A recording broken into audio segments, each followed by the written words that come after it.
দেশকাল Facebook লাইভে সবাইকে জানাতে স্বাগতম। এই মুহূর্তে আমরা রয়েছে ফরেন সার্ভিস একাডেমি এখানে, এবং এখানে দেখতে পাচ্ছেন যে সর্বদলীয় যে রাজনৈতিক দলগুলো রয়েছে সেখানে কিন্তু সবাই উপস্থিত রয়েছেন, এবং এখানে দেখতে পাচ্ছেন এনসিপির পক্ষ থেকে যিনি ডক্টর যারা রয়েছেন তিনি রয়েছেন, এবং একই সাথে বিএনপির পক্ষ থেকে সালাউদ্দিন আহমেদ যিনি রয়েছেন তিনি কিন্তু উপস্থিত হয়েছেন, এবং এছাড়া অন্যান্য যে রাজনৈতিক দলগুলো রয়েছে সেই সকল রাজনৈতিক দলের কিন্তু নেতৃবৃন্দ যারা রয়েছেন তারাও কিন্তু এখানে উপস্থিত রয়েছেন।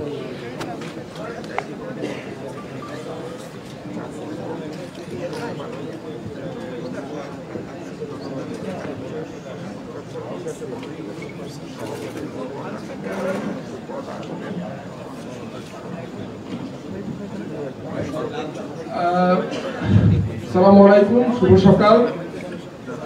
আমরা আগে দুঃখ প্রকাশ করে দিচ্ছি যে আমরা নির্ধারিত সময়ের অনেক পরে শুরু সকল যে জাতীয় নির্বাচনের ক্ষেত্রে এবং যত সকল জটিলতা সেই জটিলতার অবসান ঘটাতে কিন্তু সকল রাজনৈতিক দলগুলোর নেতৃবৃন্দরা কিন্তু জন্য যেই বৈঠক সেই কিছুক্ষণ পরে কিন্তু আনুষ্ঠানিকতা শুরু হবে, এবং সেই প্রেক্ষিতে কিন্তু সকাল থেকে সকল ধরনের রাজনৈতিক দল বিএনপি থেকে শুরু করে বিভিন্ন রাজনৈতিক দলগুলো রয়েছে সেটি কিন্তু এখানে যুক্ত হয়েছেন, এবং এখন চিত্রে কিন্তু জামাতের পক্ষ থেকে কাউকে কিন্তু দেখা যায়নি, কিন্তু এছাড়া কিন্তু সকল যে রাজনৈতিক দলগুলো রয়েছে ইসলামিক আন্দোলন, খেলাফত মজলিস থেকে শুরু করে এবি পার্টি, বিএনপি, গণ অধিকার পরিষদ, সকল ধরনের যে রাজনৈতিক দলগুলো রয়েছে তারা কিন্তু এখানে উপস্থিত রয়েছেন, এবং কিছুক্ষণ পরে কিন্তু আনুষ্ঠানিক যে ঐক্যমত কমিশনের যে বৈঠক সে বৈঠক কিন্তু শুরু হবে, এবং